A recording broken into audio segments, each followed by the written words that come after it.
A billboard was put on Highway 99 in Delhi, California in hopes to have her return safe. However, to this day, Vanessa has not been located.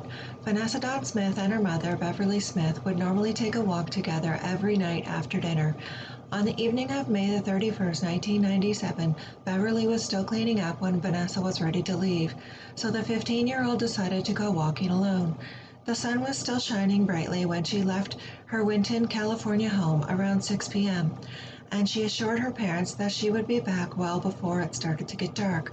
She was wearing a light blue dress with silver color metal buttons, a white belt, and an elastic waist with her H sandals with uppers that were woven with leather straps and flat heels, and a black head cover. Her mother watched as Vanessa grabbed her walking stick and started heading down the street, never realizing that this would be the last time she saw her daughter.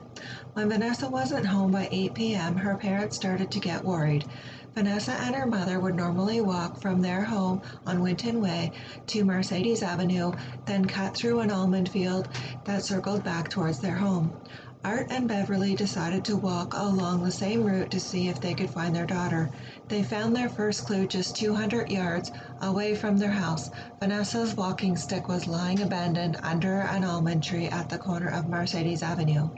Vanessa always carried her walking stick when she and her mother went on their evening stroll.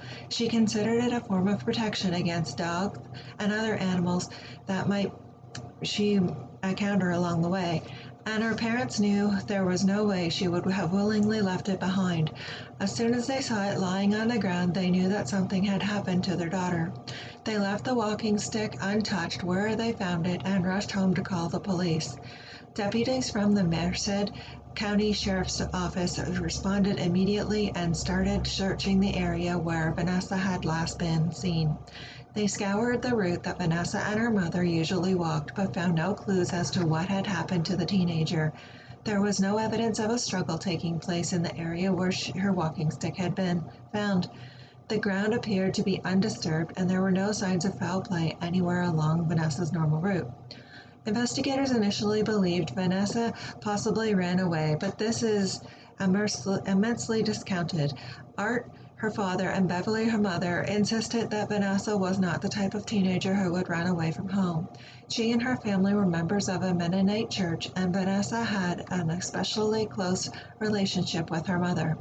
Vanessa left behind her purse, which contained her savings, and she also left behind her cherished watch at home. Vanessa also gave no indication of wanting to leave. She had dreams of working in an office, having foster children, and owning a Honda. She never went anywhere without asking her parents for permission first, and she never failed to return home before it got dark. Art and Beverly are certain that someone had abducted their daughter after she was discovered missing, when there was no other traces of evidence found of her at all. Beverly believes Vanessa was in the wrong place at the wrong time. Investigators and her believe Vanessa was abducted by someone she knew and was associated with at the time of her disappearance. Despite this, investigators haven't publicly identified any suspects in her disappearance, and no arrests have been made in the case. By the following morning, a large number of volunteers showed up to help in the search for Vanessa. Family members, friends, and neighbors were all determined to bring the missing teenager home safely, and they spent hours combing through the rural area for any sign of her. Unfortunately, they didn't find anything that led them any closer to finding Vanessa. She had seemingly vanished without a trace. While the disappearance of Vanessa was taking place, the search for physical evidence was going on with the volunteers. The detectives canvassed the streets of Winton looking for anyone who might have seen Vanessa the night she disappeared. No one they spoke to was able to offer any useful information, and investigators were unable to find anyone who had seen or heard anything unusual around the time that Vanessa went missing. Detectives attempted to interview Vanessa's friends and classmates, but some of them seemed reluctant to speak with the law enforcement. This was likely due to their Mennonite upbringing and not because of any actual involvement in Vanessa's disappearance, but it did complicate things for the investigators. The summer went by without any movement on the case, and detectives believed that Vanessa had been abducted, but they hadn't any real leads to follow. When school started in the fall, a Help Find Vanessa Smith rally was held at Winton Middle School. More than 400 residents showed up for the event. In addition to discussing Vanessa's case, the Merced County District Attorney spoke about what parents could do to help prevent children abductions. Photo pins with Vanessa's picture were handed out at the event, as were yellow ribbons. People were asked to tie the yellow ribbons on their car intended to show their support for Vanessa's family as they continued to search for their daughter. On September the 27th, 1997, the governor of California announced that a $10,000 reward would be offered for information leading to the arrest and conviction of the person or persons responsible for Vanessa's disappearance. The prospect of a financial award did bring in a number of tips, but none of them led to Vanessa or her abductor. By the end of the year, investigators from the Merced County Sheriff's Office admitted that they didn't believe that Vanessa would be found alive. They believed that she had been abducted, perhaps by somebody she knew or thought she knew, and had been killed. Beverly Smith agreed that her daughter had been abducted, but remained convinced that she would be found alive.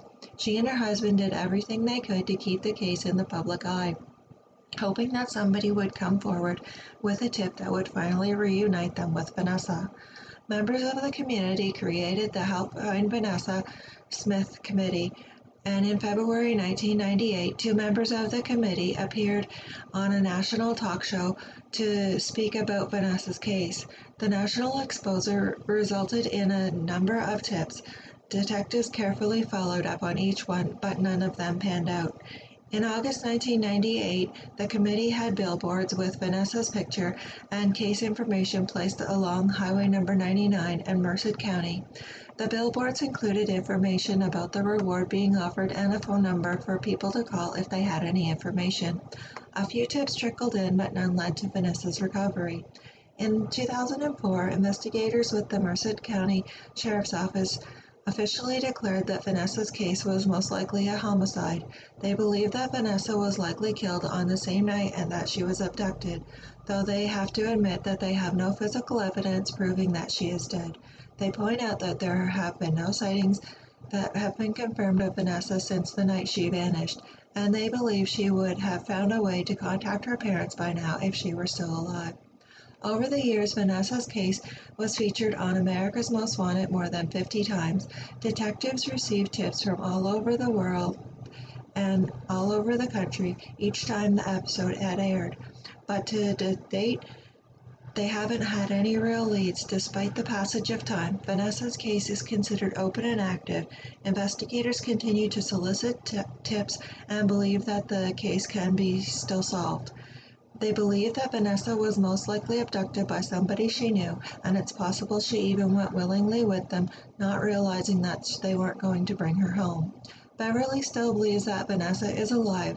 Each year on the anniversary of Vanessa's disappearance, she and officials from the Merced County Sheriff's Office spend the day at a truck stop where they hand out laminated posters of Vanessa to truckers. By 2002, more than 4,600 trucks were driving around the country with Vanessa's missing poster on the back of the trailer. The number has continued to grow each year, and there are tens of thousands of posters out there, and Beverly continues to pray that someone with knowledge about the case will see one and finally decide to contact detectives. Beverly, along with many others, believe that Vanessa is still alive and will return home one day. Investigators do receive some tips on the case, but nothing substantial has ever come from them. Vanessa's case is remembered by many residents of Winton, and various community members have shown everlasting support for Beverly and the search for her daughter. Vanessa's case has been profiled on America's Most Wanted, and her poster has been shared around the world. At the time of her disappearance, Vanessa was described as a very laid-back person and loved to be around people. She had just graduated grade 8 at Grace Mennonite School the day before her disappearance and attended the school picnic on the day she disappeared until 5 p.m. Vanessa had big plans for the summer. She and a friend were going to take sewing classes, and she was going to Colorado for 2 weeks in August to visit a friend. Vanessa's disappearance remains unsolved, and foul play is suspected in her case. Investigators believe somebody in Winston knows what happened to Vanessa and who was involved, and they urge anyone with information to come forward. It's also believed that Vanessa may still be somewhere in the local area. Beverly Smith has never stopped looking for her child. We just need that one link, she says. I don't know why, and I can't explain it, she says, but I think she's still in Winton.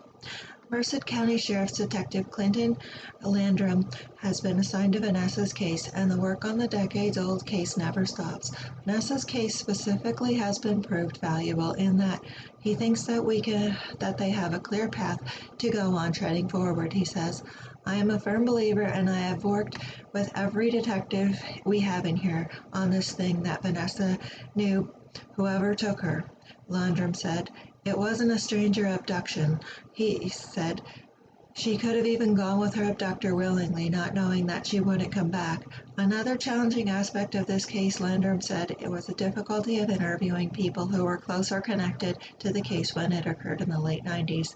The community that Vanessa was surrounded by was at times reluctant to talk to the law enforcement, he says, and I know for a fact that there's people out there.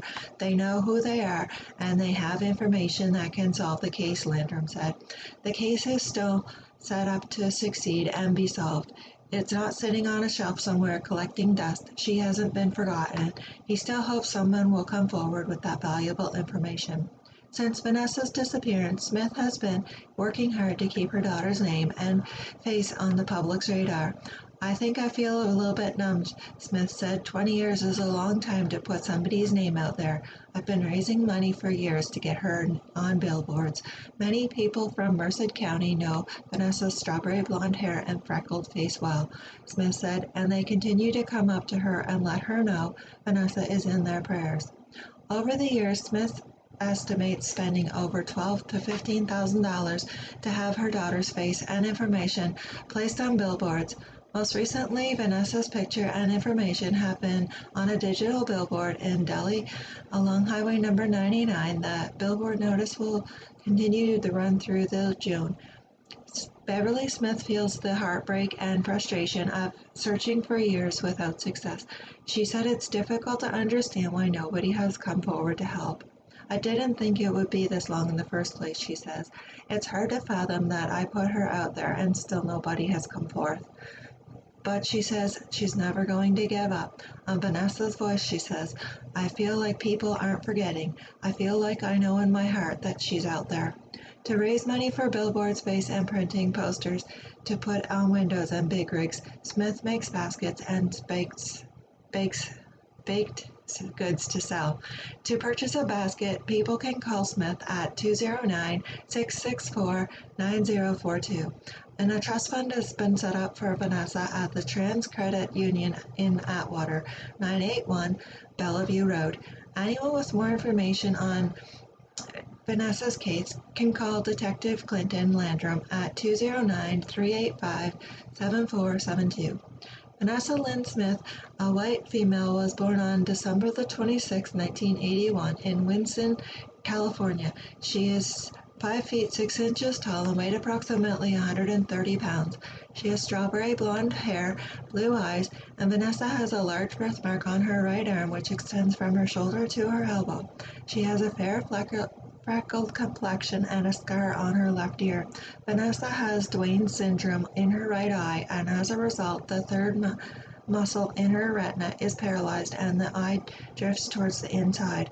If you have any information concerning this case, please contact the Merced County Sheriff's Department at 209-385-7444 or 209-385-7551.